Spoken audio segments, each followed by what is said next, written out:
여러분들에게 제가 오늘 말씀 전하기 전에 질문 하나 하고 할게요. 아이들이 밀크 먹는 시간이 한 어느 정도 됩니까? 엄마의 모유를 먹든 아니면 젖을 먹든 다 아이들을 키워보신 경험들이 있기 때문에 한 몇 분 정도가 맥시멈이라고 생각하세요? 엄마 젖을 무는 시간이 1시간 내내 물고 있나? 그런 아이들도 있긴 있죠. 그러나 보통 한 5분 10분이면 끝나지 않습니까? 이 바를 하나 다 마시는 거는 5분 빨리 마시는 아이들은 5분도 안 걸리죠, 사실은요. 자, 그러면 여러분 좋아하시는 갈비나 스테이크를 먹으려면 몇 분이나 걸려요? 그럼 완전히 풀 코스로 하려면은 어떤 사람은 한 30분도 걸리고 막 천천히 먹으면 한 1시간도 걸리고 합니다. 제가 왜 이 말씀을 드리냐면은 오늘 여러분들에게 전할 말씀은 우유가 아니고 밀크가 아니고 굉장히 단단한 음식이기 때문에 1, 20분 가지고 또 우리 집사람이 눈치챌 줄 모르는데 짧게 끝날 수가 없습니다. 그래서 좀 길더라도 양해해 달라고 제가 미리 경고를 하는 겁니다. 그리고 꼭꼭 씹으세요. 꼭 우리들 가운데는 이런 단단한 음식을 먹지 못할 분들이 거의 없습니다.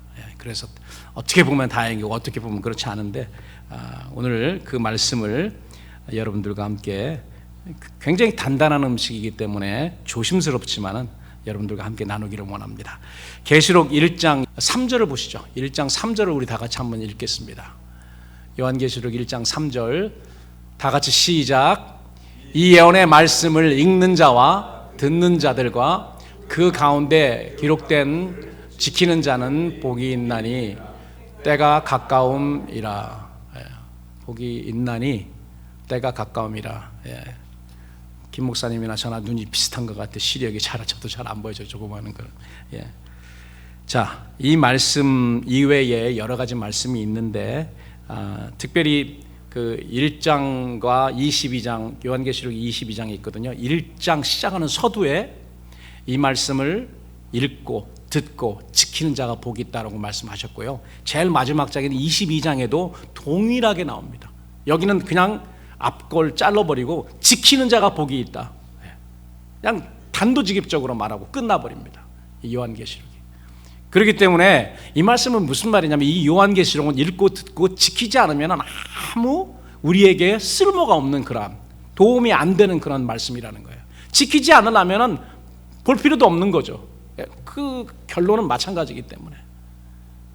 그러나 만약에 우리가 이것을 읽고 듣고 이 말씀을 지키면은 마지막에 하나님께서 우리를 위해서 준비하신 영원하고 영광스러운 그러한 복을 우리가 받을 수 있다고 약속을 하고 계십니다. 그리고 이 약속의 복을 받을 수 있는 그런 세대가 많지가 않습니다. 우리는 그날이 가까운 세대에 살고 있기 때문에 그런 사람들에게 제한된 복이라는 걸 여러분 알으셔야 됩니다. 왜냐하면 1장 3절에 뭐라고 나와 있죠? 복이 있는 이유가 있습니다. 이 예언의 말씀을 읽고 듣고 지키는 자가 복이 있음은 그 이유가 있죠. 왜요? 때가 가까움이라. 그렇기 때문에 이 예언의 말씀이 성취되고 이 예언의 말씀대로 살고 이 예언의 말씀에 약속된 그 말씀을 받을 수 있는 그런 사람들은 이 세대에 들어가는 그런 사람들입니다. 이 가까운 세대. 그러니까 구약의 백성들이나 그 중간에 아직 예수님이 오시지 않으셨는데 그때 산 사람들에게는 해당이 되지 않습니다. 마지막 때에 해당하는 거예요. 마지막 때에 해당하는 그런 복입니다. 이 복이 아주 농축됐습니다. 완전히 이렇게 농축이 돼가지고 아주 우리에게 하나님께서 요구하시는 것도 강하지만 그 대신 하나님께서 우리를 위해서 준비하시고 예비하신 그 복도 굉장히 강력한 복입니다. 그런데 요한계시록을 공부하지 않는 사람은 받을 수가 없어요. 이 책은 너무 복잡하고 너무 도무지 이해가 안 가 해서 만약에 접어둔다면은 그러면 이 요한계시록에서 우리 하나님께서 우리에게 주신 이 복을 받을 수가 없어요. 알지 못하는데 어떻게 지킵니까?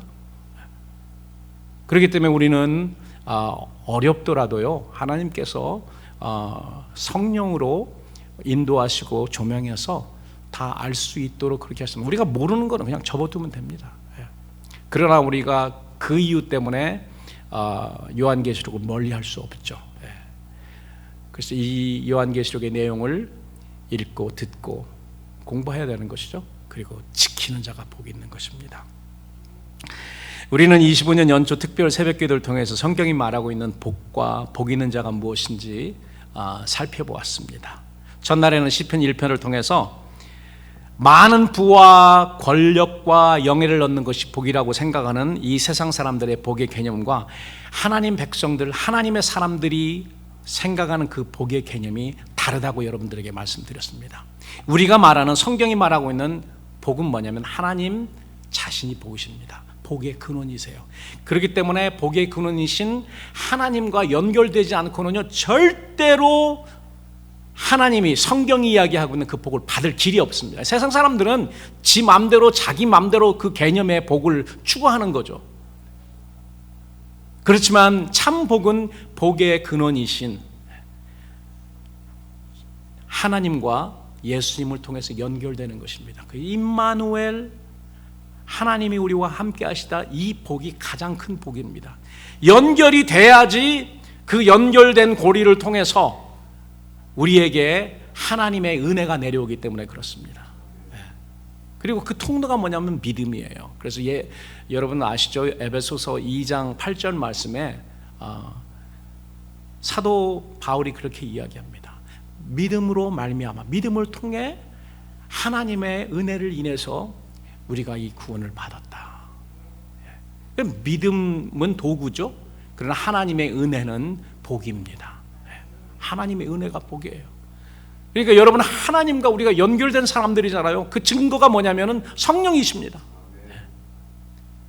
그렇기 때문에 우리가 다른 거는 바랄 필요도 없어요. 사실은요, 그냥 이 세상에서 먹고 살기 위해서 그냥 미니멈으로 데일리 브레드, 일용할 양식을 우리가 구하는 것이지, 우리가 세상 사람처럼 그 이 세상에서 모든 권세와 권력과 부와 이런 모든 것을 누리려고 그 악인의 그 길을 쫓아나가고, 악인의 꾀를 쫓고 죄인의 길에 서며, 그리고 오만한 자의 자리에 앉는, 여러분 세상 돌아가는 거 보세요. 우리에게 들리는 뉴스를 보세요. 얼마나 많은 사람들이 이 악인의 꾀를 쫓는지 모릅니다. 그리고 죄인의 길에 서지, 그 마지막은 멸망이면 뭐냐면은 멸망입니다. 욕심 때문에 막 욕심이 득실득실 욕심이 넘칩니다. 정치인들이건 경제인들이건 누구든 상관없습니다. 우리 가운데도 그런 것이 없는 게 아니죠. 안 보일 뿐이죠. 거룩함으로 거룩 막아버려서 잘 안 보일 뿐이지. 우리들은 없습니까? 우리들은 욕심이 없냐고요. 그러나 우리는 자꾸 그 부분을 회개함으로써 우리의 의의 두루마기, 의의 행실을 자꾸 빨고 깨끗게 해야 됩니다. 주님 오시기 전에 그렇게 해야 돼요.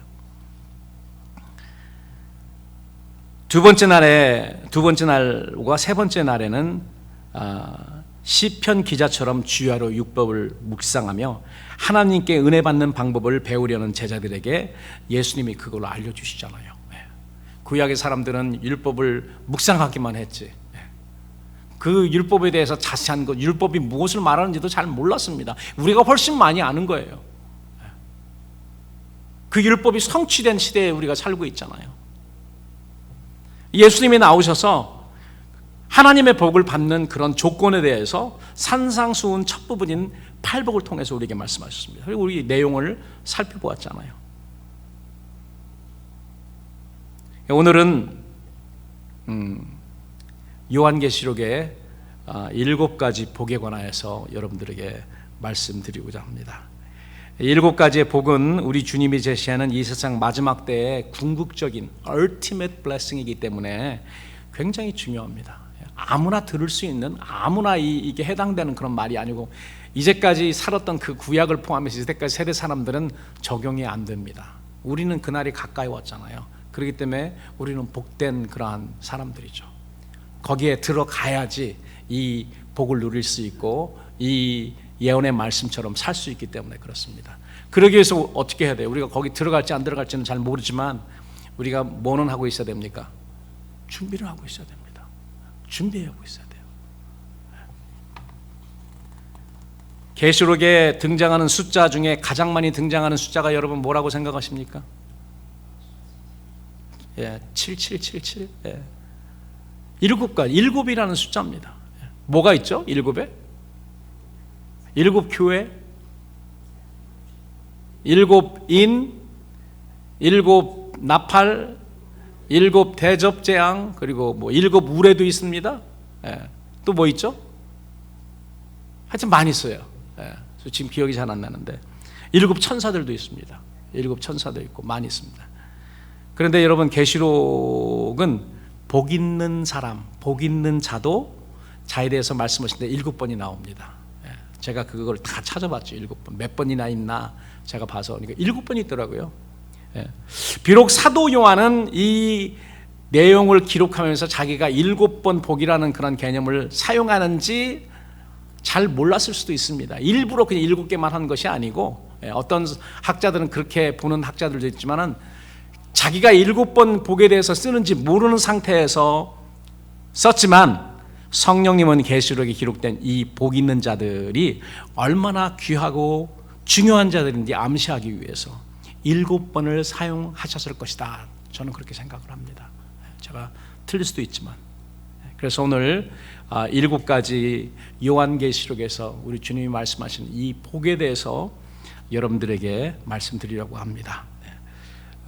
사실 묶어서 보면은 동일한 거가 한 2가지가 있습니다. 그러나 7가지 뭐 다 말하지 않고 이거 묶어서 제가 여러분들에게 말씀드릴게요.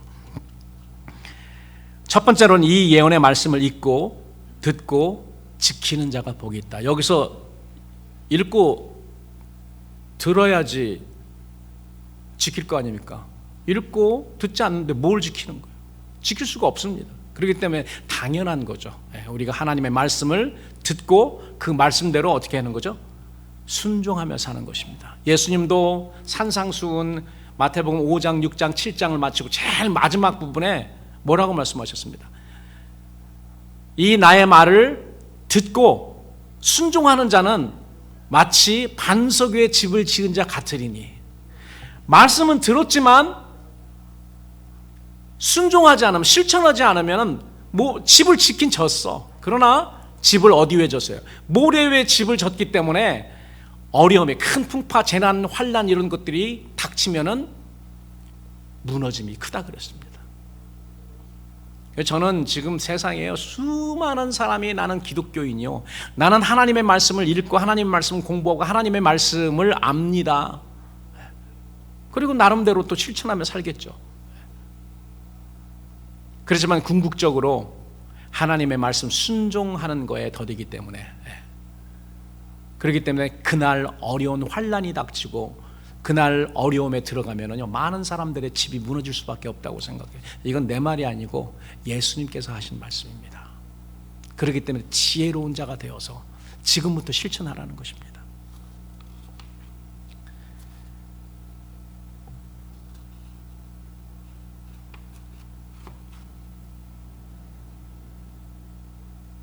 각 국가에는 국가 재난대책본부가 있습니다. 우리나라도 보니까 그 국가 안전 그 본부가 있더라고요. 미국은 그 역할을 하는 데가 어딘지 아십니까? FEMA라고 합니다. 뭐 Federal 뭐 Emergency 뭐 그러한 거기로 들어가는 거예요. 비상 때. 그래서 미국에서 어떤 일이 일어나면은, 재난이 일어나면은, 큰 재난들, 홍수라든지 지진이라든지 뭐 이런 것들이 오면 국가에서 선포를 하고 FEMA가 급하게 들어갑니다. 그 FEMA에서 일하는 사람들은 철저하게 준비된 사람이고, 재난이 없어도 항상 그 훈련을 합니다. 바로 들어갈 수 있도록. 거기 뭐 소방관들도 그렇게 하겠지만, 기관이 있어서 국가적인 큰 재난이 일어나면 신속하게 준비해온 대로 재난 수습을 하여서 피해를 줄이는 기관이 바로 국가재난대책본부인데, 여러분, 선진국과 후진국의 차이가 어디에 있는지 아세요? 그 단체들은 다 있습니다. 그 기관은 다 있는데 후진국은 이름만 있어요. 이름만 있고 몇 명 그 행정만 합니다. 실질적으로 어려움이 일어나면은 무용지물이에요. 그리고 늑장, 훈련도 전혀 하지 않기 때문에 도움이 하나도 안 됩니다. 그래서 그런 일이 재난이 일어나서 죽는 것보다 그 다음에 죽는 사람들이 더 많아요.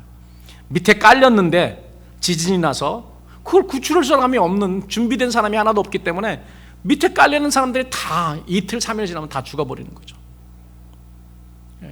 이번에도 그 비행기 제주항공 거기서 보면 두 사람은 살았잖아요. 저는 그렇게 생각했어요. 이 사람들도 빨리 소방차가, 훈련된 소방차가 오지 않았으면 죽었을 가능성이 많다. 불에 붙어가지고 거기 해서 죽었을 가능성이 많아요. 그래도 두 명이 사는 이유는 그래도 빨리 그 소방차들이 여러 대가 와서 막 쏘고 그다음에 빨리 사람들이 와서 구조를 했더라고요.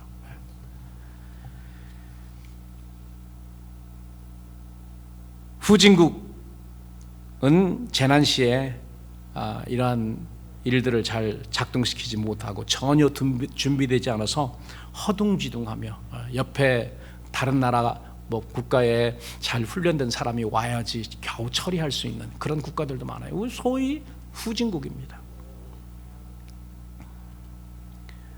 마찬가지로 세상 마지막 재난인 대환란이 올 때 이 예언의 말씀을 읽고 듣고 지키는 자, 그리고 그 매뉴얼대로, 하나님의 말씀, 예언의 말씀 그 매뉴얼대로 그대로 훈련하고 그대로 실천했던 그런 사람들은 이 재난을 잘 대처할 수 있고 잘 통과할 수 있는 것입니다.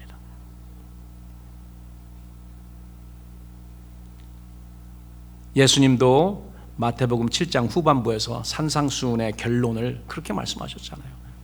내 말씀, 이 말을 듣고 순종하는 자는, 이렇게 말씀하십니다. 여러분, 우리가 마지막 때에 지켜야 될 것이 뭐라고 생각합니까? 이 말씀을 지켜야 된다. 이 예언의 말씀을 지켜야 된다. 저는 지켜야 될 것이 여러 가지 있지만 크게 우리의 믿음을 지켜야 됩니다. 마지막은 믿음을 지키지 못하는 사람들이 많습니다.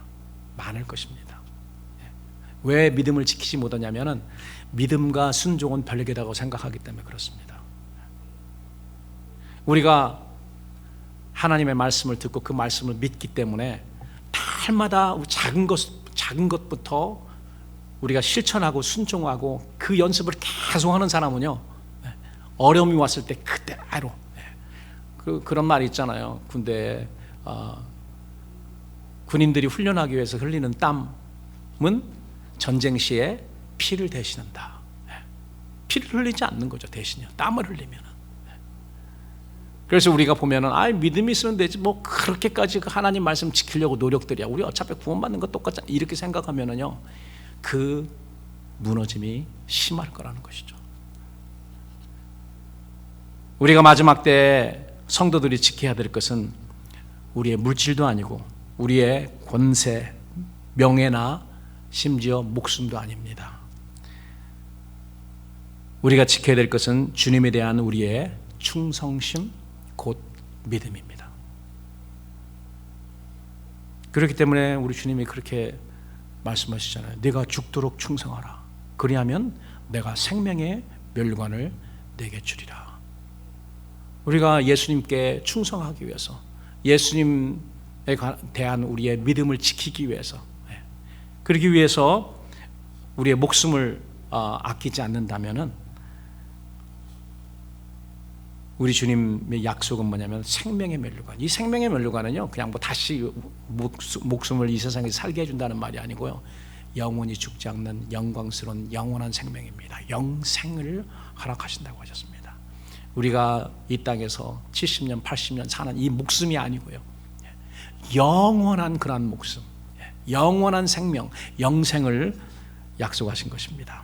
이 예언의 말씀을 듣고 깨달아 지킬 때 우리에게 영원한 생명으로 복을 주신다는 그런 말씀입니다.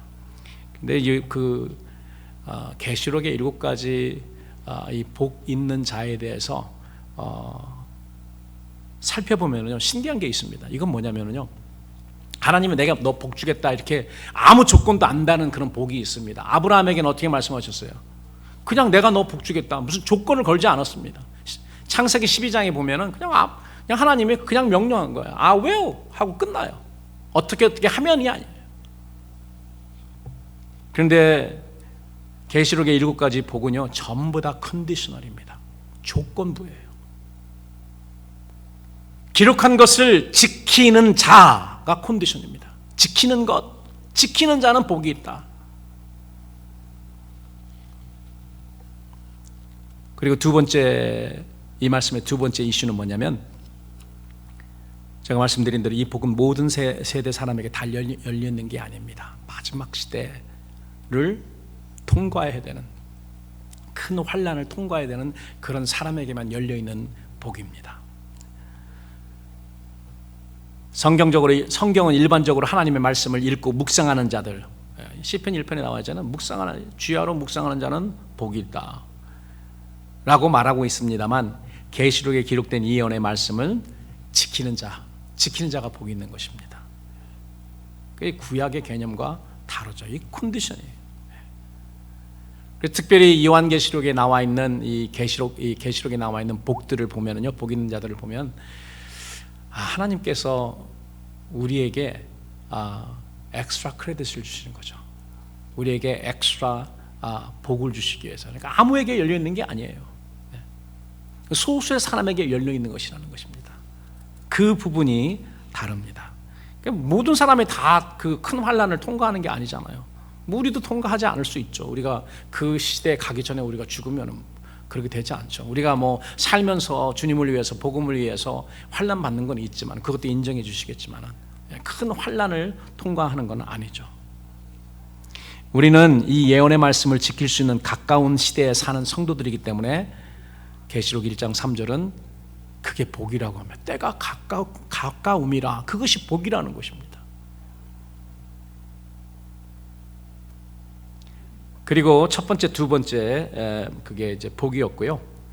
세 번째, 네 번째는 깨어서 자기 옷을 지키고 자기 두루마기를 빠는 자가 복이 있다. 두 가지죠. 하나는 옷이고 하나는 두루마기예요. 옷과 두루마기가 어떻게 다르죠? 옷과 두루마기가 어떻게 다릅니까? 장님, 두루마기는 뭐고 옷은 뭡니까? 오늘 보니까 장로님도 두루마기를 입으신 거 코트죠. 지금 소위 말해서 옷은 그냥 안에 있는 그런 옷이고요. 그 위에 두루마기입니다. 두루마기. 그래서 여기서 보면 제가 이렇게 뭐 직접 말하지는 않았지만, 여기 보면 우리가 지켜야 되는 믿음의 옷이 있구나. 이거를 뺏기면 벌거벗게 되는 거예요. 벌거벗김. 옷을 입은 거를, 이게 내의든 뭐든 하여튼 그 옷이 벗겨지면은, 뺏기면은 벌거벗게 되는 거. 하나님 앞에 벌거벗은 대로 나타나는 겁니다. 그 구원의 옷 위에 또 뭐를 입어야 되냐면 외투를 입어야 됩니다. 두루마기를 입어야 되는, 이것은 의의 두루마기입니다. 성도들의 의로운 행실, 이건 세마포라고도 이야기하는데 두루마기입니다. 겉옷. 이 두 가지가 다 필요해요. 그런데 더 중요한 거 뭐 그게 아니고 두 개가 다 필요한데요. 우리에게는 근본적인 건 뭐냐, 옷을 뺏기면 안 돼요. 이건 미니멈입니다. 미니멈. 16장 15절에 보니까, 16장 15절에 보니까 여기 왜 나와 있습니다. 보라, 내가 도적같이 오리니 누구든지 깨어 자기 옷을 지켜. 자기 옷을 지켜야 되는 겁니다. 자기 옷을 지켜야 된다는 것은 누군가 내 옷을 뺏으려고 하는 사람이 있기 때문에 지키는 것이죠. 뺏을 사람이 없는데 왜 내 구원의 옷을 빼앗을 사람이 없는데 지킬 게 뭐가 있냐고요. 한번 구원받으면 영원히 구원받는다고 한다면은 내 지킬 필요가 뭐가 있냐고요. 지킬 필요가 없습니다. 그 영원히 구원받았다고 하니까. 그런데 분명히 우리 주님은 이야기하세요. 지켜라. 누구 뺏을 자가 있기 때문에 지키라는 것입니다. 지켜서 벌거벗고 다니지 아니하며 자기의 부끄러움을 보이지 아니한 자가 복이 있도다. 여러분, 마지막 환난 때는 우리의 원수가 할 수만 있으면 우리를 넘어뜨리려고 아주 극렬하게 악랄한 방법을 다 사용해서 우리 구원의 옷을 뺏으려 할 것입니다. 많은 사람들이요 다 넘어가 버려요. 왜 그런가 하면 우리 목숨을 바쳐야 돼요. 우리 생명을 바치지 않으면 그 믿음을 지켜낼 수 없고 우리의 옷을 지켜낼 수 없기 때문에 그냥 다 사람들이 거기 넘어갈 수밖에 없는 것입니다. 이게 뭐 소위 말해서 뭐 적그리스도가 뭐 666 뭐 어쩌고저쩌고, 그거는 다른 문제고요.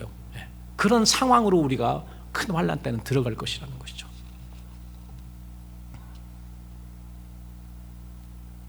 그리고 마지막 장인 22장 14절에도 우리 주님이 그렇게 말씀하십니다. 그 두루마기를 빠는 자들은 복이 있다. 이렇게 말씀하심으로 우리 성도들이 입고 있는 믿음의 옷을 지키고 의의 두루마기를 빨아서 깨끗게 해야 성도들의 행실에 대해 해야 하는 성도들의 행실에 대해서 두 번이나 강조했습니다. 제가 또 한 가지 질문을 하겠습니다. 내가 우리 집사람한테 한번 질문해보죠. 빨래를 언제 한 번씩 합니까? 일주일에 한 번씩 하죠. 일주일에 한 번씩. 일주일에 두 번 하시는 분 계십니까? 뭐 아이들이 자녀들을 많이 키우는데 일주일에 두 번씩도 하죠.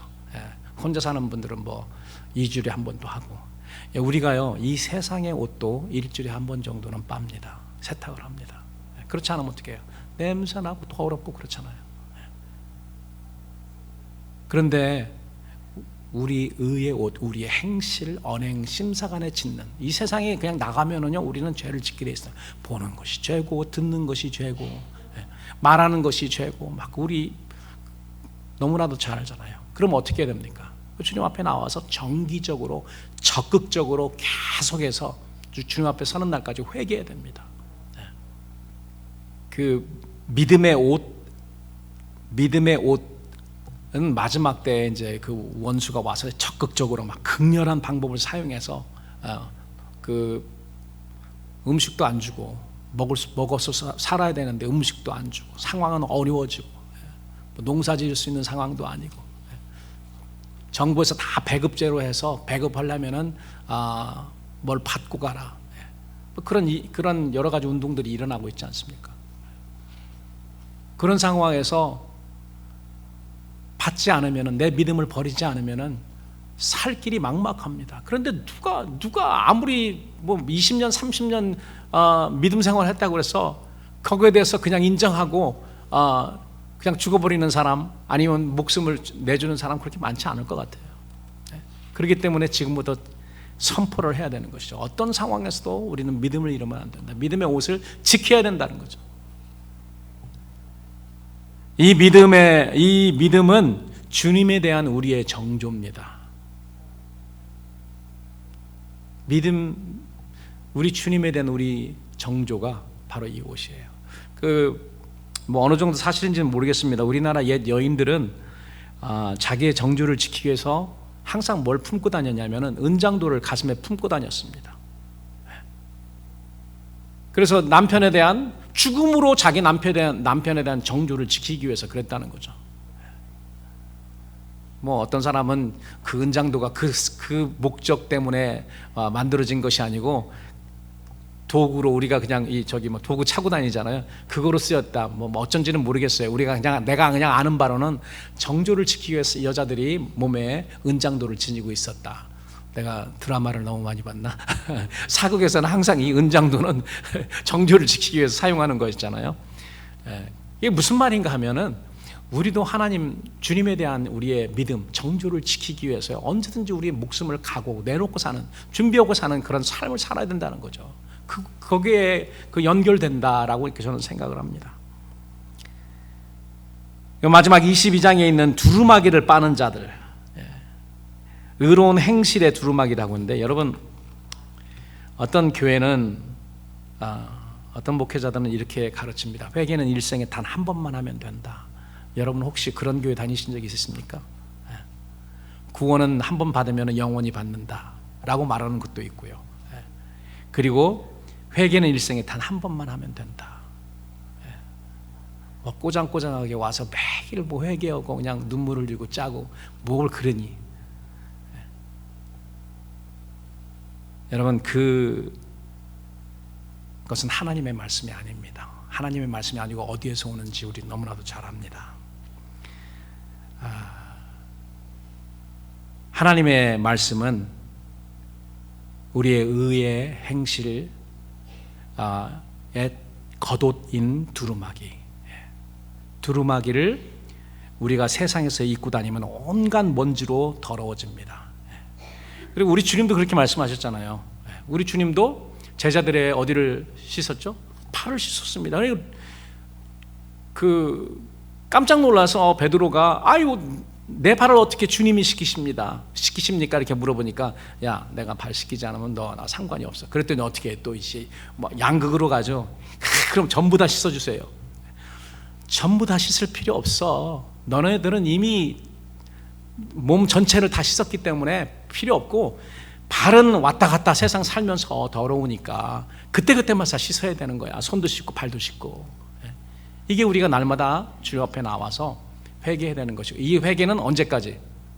주님 앞에 우리가 서는 그날까지. 이 세상에서 우리가 이 몸을 가지고 살 때는요 다 더럽혀집니다. 그렇기 때문에 우리가 날마다 회개하고 우리의 두루마기를 어떻게 하는 거예요?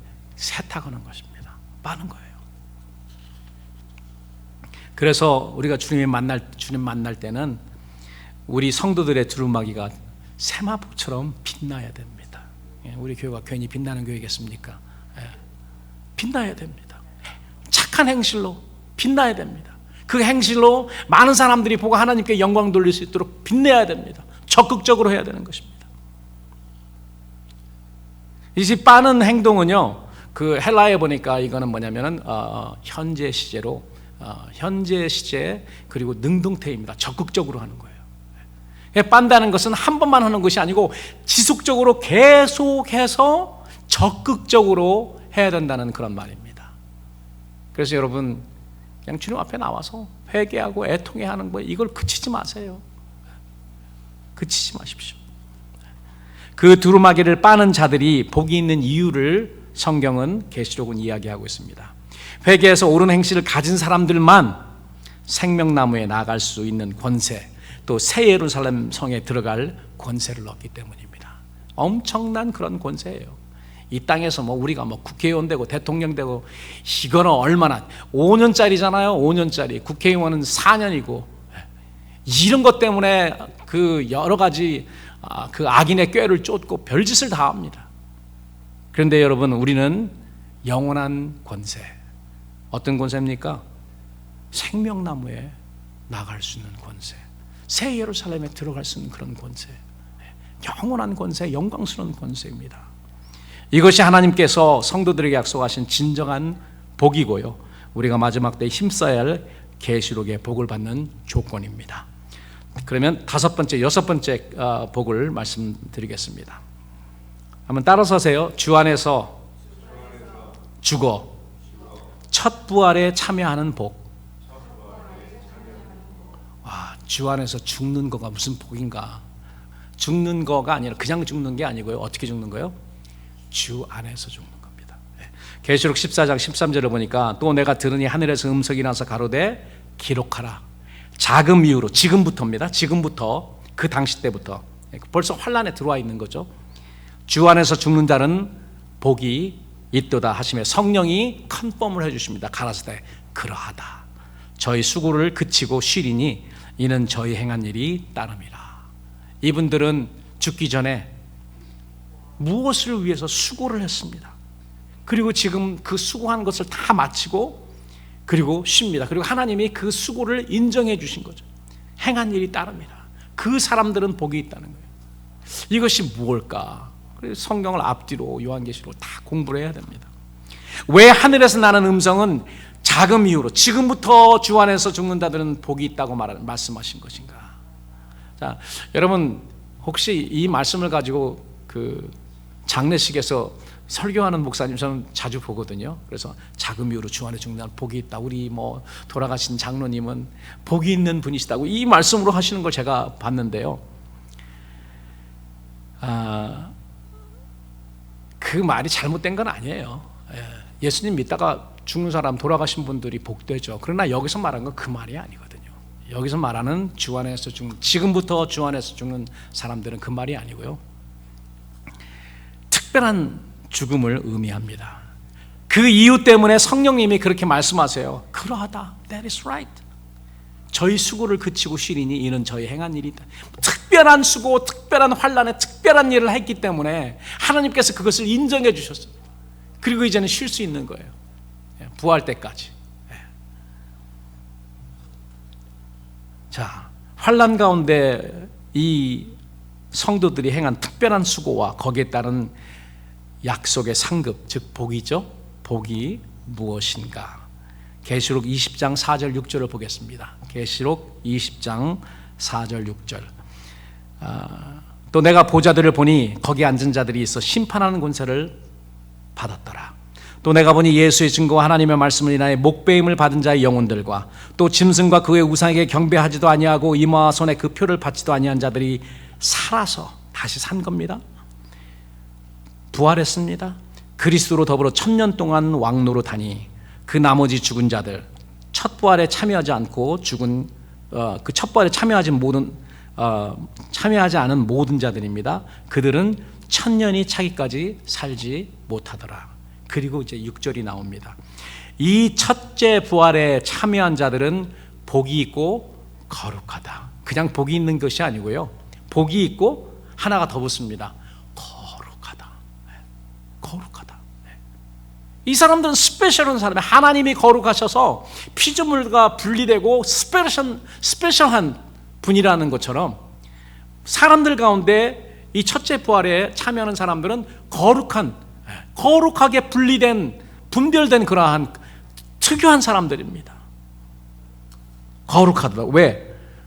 둘째 사망이 그들을 다스리는 권세가 없고 도리어 그들이 하나님과 그리스도 제사장이 되어 1000년 동안 그리스도로 더불어 왕노릇하리라.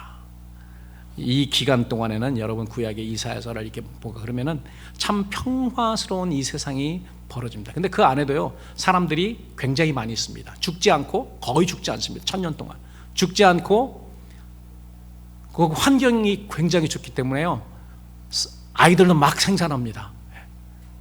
그리고 죽기도 합니다. 잘 죽지 않지만 죽기도 해요.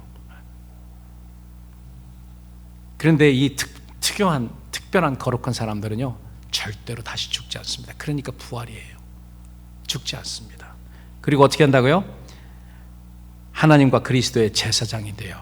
1000년 동안 그리스도와 더불어 왕 역할을 하는 것입니다. 왕이 돼서 땅을 다스리고, 제가 온유한 자 이야기할 때 제가 말씀드렸죠. 바로 이 사람들입니다. 온유한 자는 복이 나니 땅을 차지할 것이요. 1000년 동안 이 땅을 다스립니다. 그 사람들이 어떤 자였습니까? 4절 5절에 보니까 그들은 마지막 환란 때 예수 증거와 하나님의 말씀을 인해서 목배임을 받은 성도다. 목배임을 받다. 이건 자기 믿음을 지키기 위해서 그냥 죽은 사람도 아니에요. 하나님의 증거와 예수 그리스도의 증거와 하나님의 말씀 때문에 목배임을 당했다. 무슨 말이냐면 예수의 증거는 대언의 영, 즉 성령을 받았고, 구약의 선지자들처럼 성령을 받아서 하나님의 말씀을 선포하는 그런 극렬한 상황에서 그 역할을 했던 선지자요 종들이기 때문에, 마지막의 종들이었기 때문에, 여기서 종은 목사만 해당하는 게 아닙니다. 평신도든 집사님이든 권사님이든 장로님, 모든 사람들이 다 참여할 수 있는 것입니다. 하는지 안 하는지의 문제이죠. 그 성령님이 전하라고 하는, 대언의 영이신 성령님이 전하라고 하는 그 증거 때문에 목배임을 당한 그런 사람들이 살아나서 예수님과 함께 1000년 동안 다스리는데, 그런 사람들이 복이 있고 거룩하다는 것입니다. 여러분, 교회가 큰 환난을 통과하지 않을 것이라고 착각하지 마십시오. 우리 주님은 요한복음 16장 33절을 통해서 말세의 제자들에게 말씀하십니다. 세상에서는 너희가 환난을 당하나 담대하라, 내가 세상을 이겼노라. 마지막 때에는 전무후무한 큰 환난이 있습니다. 그러나 담대하십시오. 성령님 우리에게 그렇게 말씀하십니다. 마지막 때는 큰 환난이 있다. 그러나 담대하라. 너희가 쫓는 예수 그리스도께서 승리하지 않았느냐. 그대로 하면 되는 거예요. 예수님 쫓아가면 되는 것입니다. 예수님이 십자가 지고 갈보리를 가시면 우리도 따라서 우리의 십자가 지고 갈보리 가면 됩니다. 고난을 두려워하지 말고 죽도록 충성하라는 것이 메시지입니다. 우리가 큰 환난에 들어가더라도 주 안에서 죽어 첫 부활에 참여는 엄청난 복을 누릴 수 있는 귀한 그런 시대, 가까운 그런 시대에 살기 때문입니다. 자, 마지막으로 지금 시간이 좀 갔지만은 마지막 복에 대해서 이야기하고 마치도록 하겠습니다. 19장 9절 다 같이 한번 읽어보죠. 다 같이 읽습니다. 시작. 천사가 내게 말하기를 기록하라. 어린 양의 혼인잔치에 청함을 입은 자들이 복이 있도다 하고 또 내게 말하되 이것은 하나님의 참되신 말씀이라 하기로. 여기도 확정이 됐습니다. 컨펌 됐습니다. 혼인잔치에 청함을 입은 자가 복이 있다 그랬는데 또 두 번 말해서 이것은 하나님의 참된 말씀이다. 막 도장을 딱 찍은 거죠. 우리 애들이 뭐 약속하고 막 또 막 그러잖아요. 이렇게 하고 여기도 마찬가지입니다. 약속을 했는데 하나님께서 도장을 또 찍으십니다. 이것은 하나님의 참된 말씀이다. 확증을 하셨습니다. 성령님께서. 지금까지 우리가 살펴본 계시록 7가지 복에 해당하는 사람들은 말씀을 듣고 지키는 것이나 자기가 깨어서 자기 옷을 지키는 것이나 자기 두루마기를 빠는 것이나 죽을 것을 각오하고 하나님의 계명을 지키고 예수 그리스도를 증거하는 그런 것이었죠. 그런데 마지막으로 우리가 살펴봐야 될 이 어린 양 혼인잔치에 청함을 받은 자의 복은요, 우리가 스스로 할 수 있는 것이 아닙니다. 우리가 뭐 지켜야 되고 빨아야 되고 우리가 하는 것이 아니고요. 어떻게 해요? 하나님께서 초청을 해주셔야 됩니다. 아무나 되는 것이 아니고 하나님이 초청해 주셔야 됩니다. 그렇기 때문에 어린 양의 혼인잔치에 청함을 입은 것 그 자체가 복이라는 거예요. 근데 청한 사람이 다 옵니까? 여러분 어떻게 생각하세요? 청한 사람이 다 옵니까? 뭐 청함 안 받으면 못 오는 거죠, 사실은요. 그 청함 받았다는 이거 증명을 가지고 가야 돼. 자리가 있으니까. 뭐 여기서 미국에서는 그걸 보고 뭐라고 그러죠? RSVP라고 하나요? 그거 있어야지 됩니다. 예약을 해놔요. 그래서 초청장이 날라오잖아요. 예스가 노가. 그러면 거기 못 갑니다. 그리고 이제 그래야지 잔치에 참여할 수 있습니다. 그렇기 때문에 초청 받은 것만 해도 영광이고 안을이죠. 하나님이 우리 어린 양의 예수 그리스도의 그 혼인잔치에 우리를 초청하셨습니다. 그러니까 그게 복이죠. 그런데 혼인잔치에 실질적으로 참석하는 사람, 많은 사람이 참석하지 않습니다. 여러분 알잖아요. 그 예수님이 마태복음인가요? 마태복음 22장에서 비유 말씀을 합니다. 혼인잔치에 자기 아들의 혼인잔치를 베푼 한 임금 비유가 나옵니다. 그래서 그 비유를 보면은 이전에 초청받았던 그런 사람들이 어떻게 돼요? 이 핑계 저 핑계 대고 다 못 간다고 했어요. 그냥 초청하신 임금이 화가 났어요. 그래서 야, 그래도 채워야 되니까 길 이쪽 저쪽 다 가서 다 불러, 누구든지 다 불러. 그래서 다 불러왔습니다. 그래서 혼인잔치가 시작이 됩니다. 물론 이제 뭐 거기에 혼인 예복을 안 입은 그런 사람도 있고 뭐 여러 있지만 하여튼 문제는 뭐냐면 첫 번째 오리지널 초청 받은 그런 사람이 어떻게 됐어요? 참석하지 않은 것입니다. 그러니까 뭐 사방으로 다 가서 다 종들이 불러왔는데 보통 신학자들은 뭐라고 말하냐면 이것이 제 오리지널 초청을 받은 유대인들이 하나님의 그 초청에 예수님 혼인잔치에 이 핑계 저 핑계 대고 참석하지 않았다는 거예요. 그래서 그들에게 진노하셔서 다 그들을 처치하시고 나중에 다 죽여버리시고요. 역사적으로 AD 70에 보면 예루살렘이 돌 위에 돌 하나 없이 다 멸망당합니다. 그리고 그 종들이 사방으로 나가서 불러들인 것이 이제 이방인들을 초청했다 이렇게 말합니다. 그래서 지금 이제 신학자들 중에 그 보수적인 신학자들은 뭐라고 말하냐면 지금 이 교회 시대가 바로 혼인잔치를 하는 거죠. 우리가 성령으로 혼인잔치를 하고 이제 아내인 교회, 그 교회와 예수님이 지금 이 교회 시대에 혼인잔치를 한다고 이야기를 하는데 그렇게 봐도 잘못된 건 아니라고 저는 생각합니다. 그런데 여러분 혼인잔치에는 누가 필요합니까? 누가 필요해요? 신랑도 필요하고 신부도 필요해요. 신부는 아직 준비가 안 됐어요. 그리고 신랑도 아직 오지 않았어요. 신랑도 아직 참석하지 않았고 아내도 아직 그 준비가 안 됐는데 무슨 혼인잔치가 시작됐다고 합니까?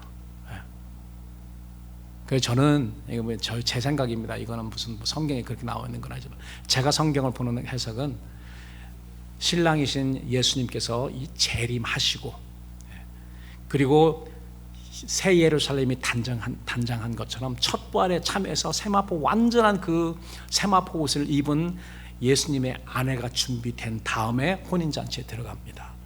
그 혼인잔치는 다음 세대예요. 우리가 소위 말해서 천년왕국이라고 하는 그 세대에 들어가서 그 시대가 혼인잔치고 거기에 모든 사람이 다 들어가는 것이 아니고 거기에 들어가서 천년 동안 살 사람이 있어요. 성경은 그거에 대해서 많이 말하지 않지만 그 사람들입니다. 그리고 거기에 초청돼서 들어가는 사람은 복이 있다는 것입니다. 그 사람들도 복이 있는데 예수님, 신랑 되신 예수님의 아내로 세마포 옷, 영광스러운 옷을 입고 영원히 죽지 않고 두 번째 사망이 다스리지 않는 그러한 영광된 다스리는 천년 동안 제사장 역할을 하고 왕노릇하는 그 예수님의 아내는 얼마나 영광스럽겠습니까? 그 복이 진정한 복이고 나는 최고의 복, 우리 성도들이 받을 수 있는 최고의 복이라고 생각합니다. 이 복을 받을 수 있는 그 시대가 가까이 왔어요. 우리가 그 안에 들어가서 우리가 그렇게 될 수 있을지 그거는 하나님만 아세요. 그러나 우리가 할 수 있는 것은 그러한 상황이 우리에게 언제든 와도 환난이 오든 재난이 오든 준비되고 연습하고 해서 그 재난을 완전히 대처하고 우리가 우리의 구원의 옷을 지킬 뿐만이 아니고 우리의 두루마기를 항상 매일 빨므로써 예수님, 신랑 되신 예수님이 오실 때 신부로서 아름답게 나타날 수 있는 그러한 복을 받자는 것입니다. 그래서 이게 궁극적인 목적이고 그리고 이것은 엑스트라예요. 다 조건이 있어서 우리가 해야 되는 것입니다. 그러니까 여러분들이 이제 우리가 이런 궁극적인 복이 무엇인지 알았기 때문에 이 세상 사람들이 추구하는 그런 복에 연연하지 맙시다. 있으면 있는 겁니다. 하나님이 주시면은 그거로 없는 사람들 돕고 또 하나님 복음 사역에 쓸 수 있도록 하고 안 주시면 그냥 안 주시는 대로 그냥 먹고 살면은 거기에 감사해야 되죠. 우리 주님은 그렇게 가르치셨습니다. 일용할 양식. 사실 일용할 양식 구하는 것도요. 예수님이 마태복음 6장 33절에 가르치지도 않았어요. 뭐라고 말씀하셨냐면 너희는 먼저 하나님의 나라와 그의 의를 구하라. 그러면 이 모든 것 먹고 마시고 뭐 입고 하는 이 모든 세상에서 너희들이 지금 근심하고 있는 이 모든 것을 더하시리라 그랬어요. 이것만 잘하면은요, 이거는 오르메릭이니까 구할 필요도 없다는 거예요. 그래도 구해도 잘못은 아닙니다. 예수님이 일용할 양식을 주옵시고라고 구하라고 했으니까. 그래서 이런 것을 잘 분별해서 여러분 이 궁극적인 복된 이 일에 참여하시는 빛나는 교회 모든 성도들이 되시기를 우리 주님의 이름으로 기도합니다.